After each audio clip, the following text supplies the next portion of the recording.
Hello, I'm Essay, your AI essayist. Please note that all content, audio and video in this presentation are AI generated.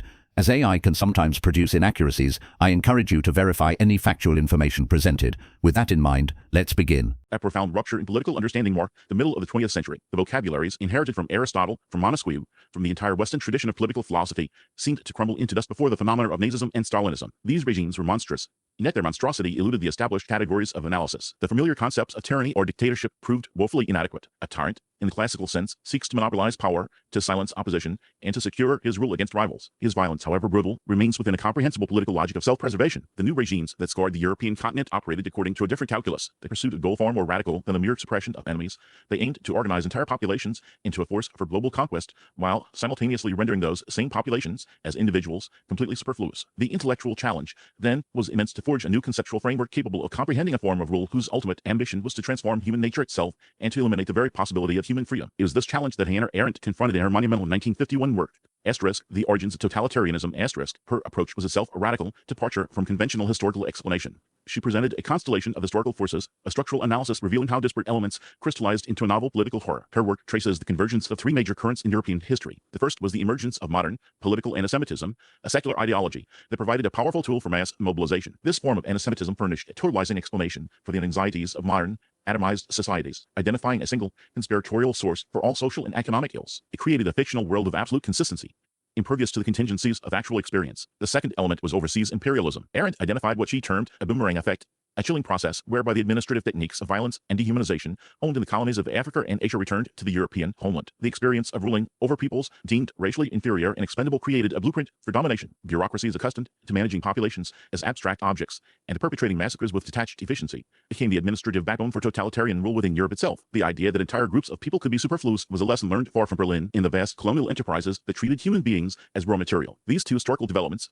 antisemitism and imperialism, prepared the ground for the third and final element, totalitarianism proper. Arendt argued that the essence of this new form of government rested upon the inseparable pillars of ideology and terror. Ideology, for Arendt, is the logic of an idea. It takes a single premise, the struggle of races for history, or the struggle of classes, and drives it forward with an inexorable, inhuman consistency, explaining all of history and predicting all of the future. This ideological thinking insulates its adherents from reality, creating a self-contained world where all events confirm the central premise. Terror is the instrument that makes this fictional world real. Its function is to translate the claims of ideology into the lived experience of the populace. Total terror atomizes society, systematically destroying the web of relationships, the spontaneous associations, and the private loyalties that constitute a shared world. It isolates individuals from one another, leaving them exposed and utterly dependent on the movement and its leader. This pervasive fear shatters the space for political action and even for coherent thought, making the insane logic of the ideology the only available structure for reality. The ultimate expression of this dynamic, its truest laboratory, was the concentration camp. Arendt's analysis of the camps remains one of the most powerful and disturbing contributions to political thought. Their function extended far beyond forced labor or even systematic extermination. The camps were institutions designed to perfect the techniques of total domination,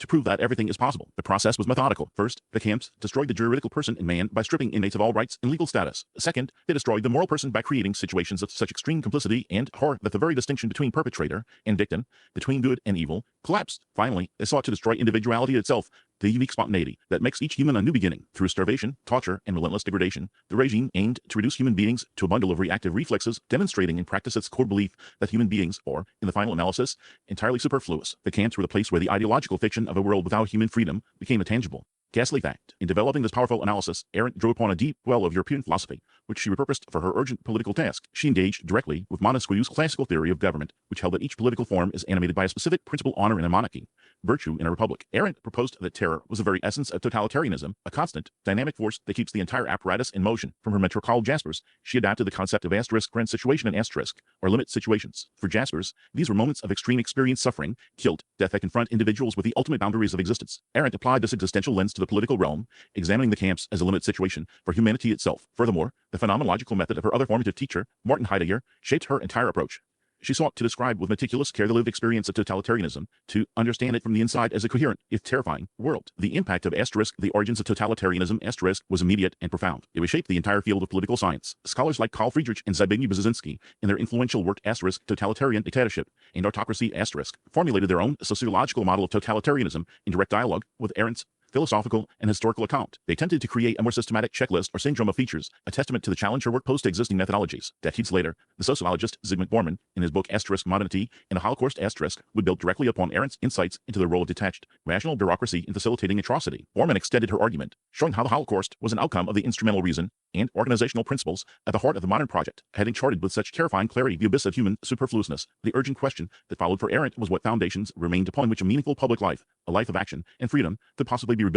Having plumbed the depths of political catastrophe, the intellectual imperative became one of reconstruction. Arendt's analysis of totalitarianism had revealed a world where human beings could be rendered entirely superfluous, the capacity for unique, meaningful appearance in the world extinguished by ideology and terror. The path forward required a profound re-examination of the very grammar of human existence, a philosophical archaeology, to unearth the fundamental activities that constitute a shared public life. This inquiry culminated in her 1958 masterwork, The Human Condition*, a text that performs a radical re-evaluation of the entire Western tradition of political thought. Her diagnosis began with the foundational problem of the persistent elevation of the contemplative life, the vita contemplator over the active life, the vita activa. This hierarchy, originating with Plato and his philosopher king who returns reluctantly to the dim cave of human affairs, had for centuries relegated politics, speech, and worldly deeds to a secondary, derivative status. The life of the mind was seen as the only route to truth and eternity, while the life of action was mired in the messy, fleeting, and ultimately deceptive world of appearances. This philosophical prejudice, Arendt argued, had immense practical consequences. It fostered a deep suspicion of the political realm itself, preparing the ground for its eventual eclipse by a different kind of sphere,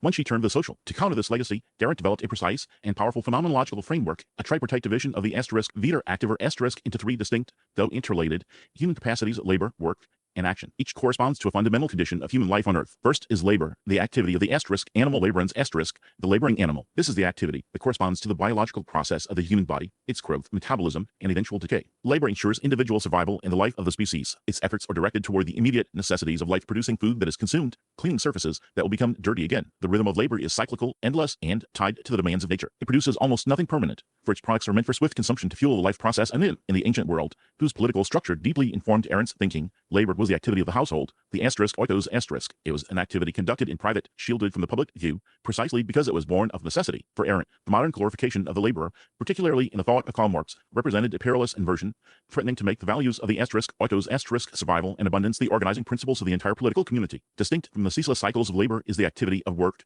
the domain of homo faber man the maker. Work fabricates the artificial world of things, the durable environment that stands between humanity and nature, offering a measure of permanence and stability. The carpenter who builds a table, the architect who designs a building, the artist who sculpts a statue are engaged in work. Unlike labor, work is a definite beginning and a definite end. It is guided by a model in the mind of the maker and results in a tangible object that will, with any luck, outlast its creator. This activity corresponds to the human condition of worldliness, the creation of a stable, shared stage upon which human lives can unfold. The influence of her former teacher, Martin Heidegger, and his critique of modern technology is palpable here. For Arendt, the instrumental rationality of homo faber while essential for building a world, carries its own danger when its mindset of utility, of means and ends, comes to dominate all aspects of life. The world itself is viewed as a mere object for manipulation, and human beings are valued only for what they can produce. The culmination of the vita activa, its highest and most fragile expression, is action. Action is the one activity that goes on directly between people, without the intermediary of things or matter. It corresponds to the fundamental human condition of plurality, the fact that we live on Earth among other unique and distinct individuals. Through action, primarily in the form of speech and deeds, individuals disclose themselves. They reveal who they are, their unique personal identity, within a web of human relationships. This capacity for disclosure is intimately linked to another core Arendtian concept, one she secularized from the theology of Augustine of hipponatality. For Arendt, the miracle of birth is a political, worldly event. Every newborn represents a new beginning, the capacity to initiate something radically new and unforeseeable into the world. Action is the realization of this freedom, the power to begin. Her exemplary model for this was the ancient Greek polis. She saw the polis as a deliberately constructed space of appearances, a public realm where citizens, having transcended the urgent necessities of labor within the private household, could meet as peers. In this space, through persuasive speech in the assembly and courageous deeds on the battlefield, they vied for a kind of immortality, the eternal fame that comes from being remembered in stories and histories. This was a direct inheritance from Aristotle's conception of man as a politican, a political animal whose highest capacities could only be realized in the shared life of the city-state. The tragedy of the modern age, in Arendt's view, was the near total collapse of these distinctions. The concerns of the oikos economic production, biological necessity, the administration of life had burst forth from the private household and swamped the public realm. This created the hybrid monster she called the social, a sphere of mass society governed by bureaucracy and statistics. In the realm of the social, individuals are treated as specimens of a species, their actions reduced to predictable patterns of behavior. Politics gives way to administration, and the difficult, unpredictable business of public deliberation is replaced by the expert management of populations. Consumerism and the welfare state become the twin pillars of a society of laborers preoccupied with abundance and security, while the space for genuine political action for the disclosure of unique persons shrinks to the vanishing point. The conceptual architecture of the human condition, exerted a powerful and immediate influence on subsequent political theory. The German philosopher Eugen Habermas, a towering figure in his own right, developed his theory of communicative action in direct and sustained engagement with Arendt's work. Habermas shared her emphasis on speech as the medium of the public sphere, yet he sought to provide it with a more robust, universal foundation. He formulated an ideal speech situation where consensus could be reached through rational argumentation, a procedural approach that aimed to correct what he saw as the nostalgic and overly agonistic character of Arendt's Crete model. Similarly, American political theorists like Sheldon Mullen, in his monumental Politics and Vision drove heavily on Arendt's recovery of the political as a distinct sphere of human experience. Thinkers such as Sailor Ben Habib have continued this conversation, adopting Arendt's framework, while critically examining its blind spots, particularly its stark division between public and private life and its potential exclusion of voices from the margins. By meticulously distinguishing labor, work, and action, Arendt provided a new vocabulary for diagnosing the ailments of modernity. She equipped future generations with the analytical tools to perceive the difference between politics as administration and politics as freedom. Her work recentered the human capacity for beginning, for natality, as the very source of freedom. This profound focus on the power to initiate something new in the world sets the stage for her next great inquiry and examination of those rare historical moments when this capacity for collective action erupts with world-changing force. The moments we call revolution. These moments of collective beginning found their most explosive and world-altering expression in the modern age of revolutions. Here, in these ruptures of historical continuity, the human capacity for action appeared in its most potent form. Yet, for Hannah Arendt, the legacy of revolution was a deeply ambiguous one, a story of immense promise shadowed by spectacular failure. In her 1963 masterwork, on Revolution, she undertook a profound reevaluation of this entire tradition, seeking to diagnose why the very events that promised the foundation of freedom so often culminated in tyranny. Her analysis pivots away from the socio-economic interpretations that dominated historical scholarship, offering a purely political reading of revolutionary success and failure. The modern imagination, she observed, remains overwhelmingly captivated by the French Revolution. It is the archetype, the dramatic template against which all subsequent uprisings are measured. For Arendt, this was the source of the catastrophe. The French Revolution became a tragedy because its leaders conflated two fundamentally different goals of the political constitution of liberty and the social abolition of poverty. When the immense suffering of the Parisian masses, the l'inexorable erupted onto the political stage, it introduced what Arendt called the social question. The revolutionaries, led by figures like Robespierre, responded with a politics of pity. This was an emotion of boundless compassion for the suffering of others, an emotion that, while perhaps noble in the private sphere, proves devastating in the political. Pity, in its boundlessness, demands absolute and immediate results. Faced with the intractable and ancient problem of poverty, this demand for an absolute end to suffering could only express itself through absolute means: the guillotine and the terror. The pursuit of happiness, a private concern, was mistaken for public freedom, and the quest for abundance overwhelmed the delicate work of building durable institutions. The result was a whirlwind of violence that consumed its own children and failed to establish a stable republic. In her search for an alternative, Arendt turned her gaze across the Atlantic to the American Revolution. She argued compellingly that its success stemmed from its exclusively political character. The American founders, men like John A. Adams, Thomas Jefferson, and James Madison, were fortunate they were operating in a society without widespread, grinding poverty on the European scale. This allowed them to concentrate their formidable intellectual energies on a singular task at hand: the Constitution of Liberty. Their central preoccupation was the creation of a new political body, Novus Ordo Seclorum designed to perpetuate the experience of freedom. This experience was something they already knew intimately. Arendt terms it public happiness, the unique joy derived from participating in public affairs, from deliberating, persuading, and acting in concert with one's peers. This was the freedom they had tasted in their colonial assemblies, town hall meetings, and committees of correspondence. The revolution's purpose was to create a lasting architectural form for this public happiness. Their debates, therefore, were about structure, balance, and power federalism, the separation of powers, the creation of a Senate. This was a revolution conducted by statesmen obsessed with founding a durable political space. This sharp distinction between the French and American experiences allowed Arendt to draw a crucial conceptual line between liberation and freedom. Liberation is the act of breaking chains, of throwing off oppression. It is a necessary precondition, an essentially negative achievement. The American colonists achieved liberation from the British Crown. Freedom, conversely, is a positive condition. It is the content of what one does after the chains are broken. It is the ongoing activity of self-government, the practice of citizenship within a stable public realm. The French Revolution achieved a momentous liberation, but in its quest to solve the social question, it aborted the Constitution of freedom. The American Revolution, by its singular focus on political foundation, managed to secure both. Yet, even in the American success, Arendt identified a profound and tragic loss. This was what she called the lost treasure of the revolutionary tradition. Across the historical landscape of revolutions, in America it 1776, France in 1789, the Paris Commune of 1871, and Russia in 1905 and 1917. A remarkable political form had appeared spontaneously, without theoretical premeditation. This was the council system of the American townships, the Parisian sections, the Hungarian councils, the Russian Soviets. These were authentic, self-governing bodies where ordinary people could directly participate in political life, experiencing the public happiness of action. They were elementary republics, spaces where opinion was formed and political power was exercised from the ground up. Here, Arendt found a powerful intellectual ally in the late writings of Thomas Jefferson. Decades after the Constitution was ratified, Jefferson expressed deep misgivings. He realized the framework, for all its genius, had failed to institutionalize the revolutionary spirit itself. It had created a government for the people, but it had failed to create spaces for the people to be unknowing participants in that government. His proposed solution was a word system, dividing counties into small, self-governing republics where every citizen could have a direct hand in public affairs. Arendt saw in Jefferson's proposal, and in the historical emergence of the councils, the only authentic alternative to the centralized nation-state with its reliance on representation and party politics. This council system, she argued, drawing on Rosa Luxemburg's own admiration for the spontaneous power of the Russian red asterisk, was a treasure that each revolution had unearthed, only to see it buried again by new centralized authority, whether from a revolutionary party or constitutional government. Arendt's analysis of revolution provided a powerful new lens for political theory. It influenced a generation of thinkers in the tradition of civic republicanism, such as Philip Pettit, who, while developing his own distinct concept of freedom as non-domination, shares Arendt's deep concern with institutional design as a bulwark against arbitrary power. Her work gave renewed life to theories of participatory and council democracy,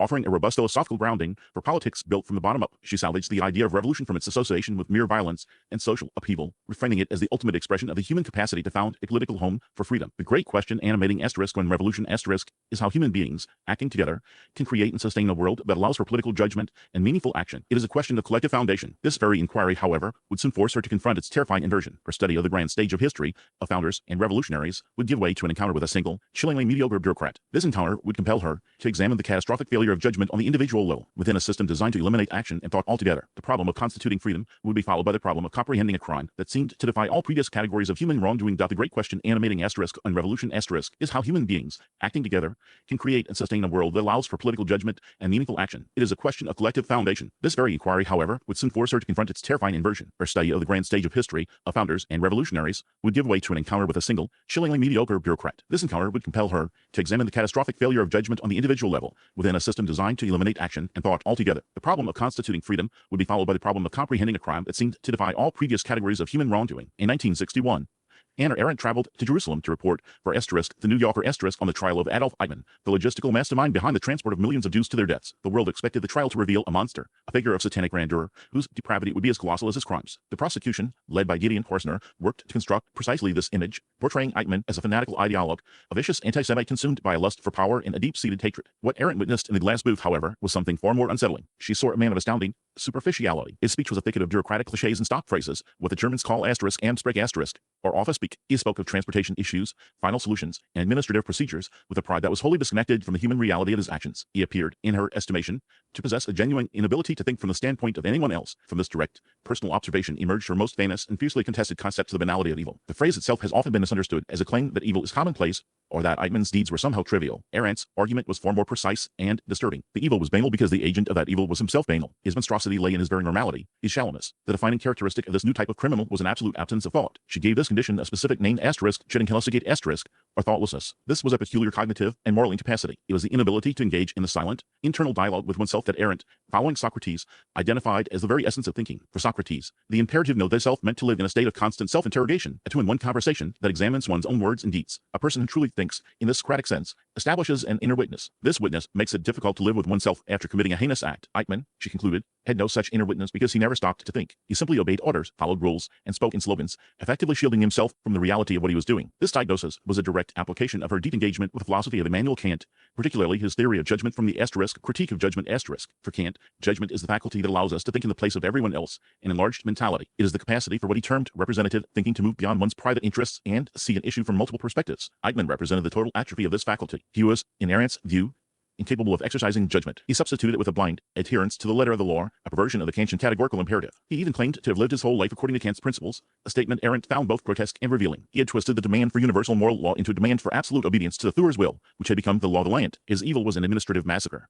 a crime perpetrated by a functionary whose conscience had been replaced by a rulebook. The publication of asterisk Eichmann in Jerusalem, a report on the banality of evil asterisk in 1963 ignited a furious intellectual and personal firestorm. The controversy was immediate and bitter. Many critics, including close friends like the eminent scholar of Jewish mysticism, Gershon Scholem, accused her of being cold, arrogant, and of excusing Eichmann. Her analysis was interpreted as an attempt to absolve the perpetrator and, by extension, to blame the victims, particularly in her brief and controversial remarks on the role of some Jewish councils.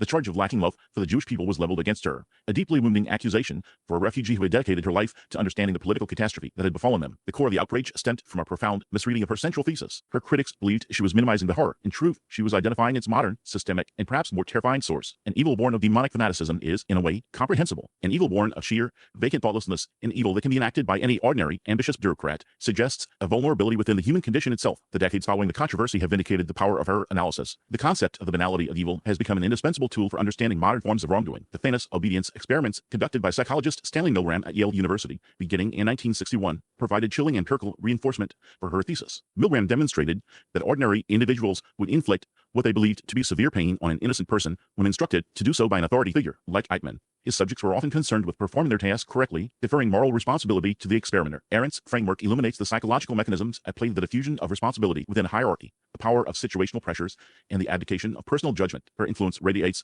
through subsequent scholarship on the Holocaust. Christopher Browning's landmark 1992 study, Ordinary Men Reserve Police Battalion 1, and the Final Solution in Poland stands as a powerful historical testament to Arendt's philosophical insight. Browning meticulously documented how a unit of middle-aged German reserve policemen, who were family men and workers from ordinary backgrounds, became efficient mass murderers. He found that ideological fervor was a less significant factor than peer pressure, careerism, and a gradual desensitization to violence. These were men who, like Eichmann, failed to think for themselves, succumbing to the pressures of their immediate environment and the authority of the chain of command. Browning's work provides a granular, historical account of the very phenomenon Arendt had identified from the philosopher's chair and a reporter's bench. The encounter in Jerusalem left Arendt with a profound and urgent philosophical question. If the failure to think this was the condition that made such unprecedented evil possible, then what, precisely, is the activity of thinking? How does it function, and what is its relationship to the world of appearances and to the faculties of willing and judging? The Eichmann trial forced her to turn inward, to move from the political stage of the vita activa to a systematic exploration of the inner world of the vita contemplativa. She had diagnosed the disease of thoughtlessness. Now she felt compelled to undertake a full-scale investigation of the life of the mind itself, hoping to uncover the mental activities that might condition humanity against such catastrophic moral collapse. Thought the encounter in Jerusalem left Arendt with a profound and urgent philosophical question. If the failure to think this was the condition that made such unprecedented evil possible, then what, precisely, is the activity of thinking? How does it function, and what is its relationship to the world of appearances and to the faculties of willing and judging? The Eichmann trial compelled her to turn inward, to move from the political stage of the vita activa to a systematic exploration of the inner world of the vita contemplativa. She had diagnosed the disease of thoughtlessness. She now felt a deep obligation to undertake a full-scale investigation of the life of the mind itself, hoping to uncover the mental activities that might condition humanity against such catastrophic moral collapse. This final, monumental project, left unfinished by her death in 1975, was to be her 3-volume work, The Life of the Mind, Her first volume, Thinking, embarks on a radical redefinition of its subject. Arendt carefully distinguishes the activity of thinking from the professional philosopher's quest for eternal truths or the scientist's pursuit of verifiable knowledge. For her, thinking is an altogether different enterprise. She finds its purest exemplar in Socrates, the gadfly of Athens. The Socratic method provides the model of ceaseless, internal dialogue, what she calls the dialogue of the two-in-one. This is the silent conversation we have with ourselves, a process of questioning our own assumptions and examining the consistency of our own beliefs. The effect of this activity is like a powerful wind, sweeping away the debris of unexamined opinions, cliches, and stock phrases that clutter our mental landscape. It paralyzes, like the sting of the torpedo fish Socrates was compared to, halting the automatic, unthinking adherence to conventional morality or bureaucratic rules. This paralysis is profoundly productive. It clears a space. The purpose of this Socratic thinking is the creation of meaning, an activity that prepares the ground for the faculty of judgment. It is a direct inheritance and a political repurposing of Martin Heidegger's phenomenological investigations. Yet Arendt diverts his path away from a solitary contemplation of being and toward the preconditions for living with others in a plural world. The second volume, Willing, delves into the perplexing history of the faculty of volition, a faculty that introduces radical contingency and freedom into human affairs. She traces its conceptual development from St. Paul and Augustine, who discovered the inner conflict of the will through Duns Scotus and Friedrich Nietzsche. Willing is the power to begin something new, the mental counterpart to the worldly capacity for action. It is a faculty fraught with paradox, capable of immense creation and equally immense destruction. It is the will that allows a person to say, I will, thereby initiating a future course of conduct. Yet it is also the faculty that can become trapped in its own internal struggles, leading to impotence or nihilistic rage. This volume lays the groundwork for the crucial third part, for it is the faculty of judgment that must ultimately navigate the choices presented by the will and the meanings generated by thinking. The third and final volume, Judging, was destined to be the capstone of her entire philosophical edifice. It remained unwritten, with Arendt having typed the title page the very day she died. Yet we possess a powerful sketch of her intentions through her posthumously published lectures on Immanuel Kant's political philosophy. Here, she locates the faculty of judgment in Kant's critique of judgment specifically in his analysis of the aesthetic taste. For Arendt, political judgment operates in a similar fashion. It functions without universal, pre-existing rules or categories to which one can subordinate a particular case. This is precisely the situation that confronted individuals in Nazi Germany, where the old moral signposts had vanished. Judgment, in Arendt's formulation, is the faculty of representative thinking. It is a distinctly human ability to imagine the standpoints of others, to see an issue from multiple perspectives. One arrives at an impartial assessment by expanding one's own mind to encompass the viewpoints of those with whom we share the world. This enlarged mentality, a concept she borrows directly from Kant, is the essential political virtue. It is the ultimate safeguard against the thoughtlessness that enabled Eichmann, whose primary failure was an utter inability to think from the standpoint of anyone else. This was a catastrophic failure of imagination. Her intellectual project thus achieves a profound and elegant circularity. It commences with the political crisis of totalitarianism, a system that systematically destroys the public realm and with it, the human capacity for action and judgment. Her subsequent work on the vita activa meticulously reconstructs the conditions for a life of freedom and plurality. The report on Eichmann serves as a chilling case study, a diagnosis of the mental and moral consequences when those conditions are obliterated. Finally, Finally, the life of the mind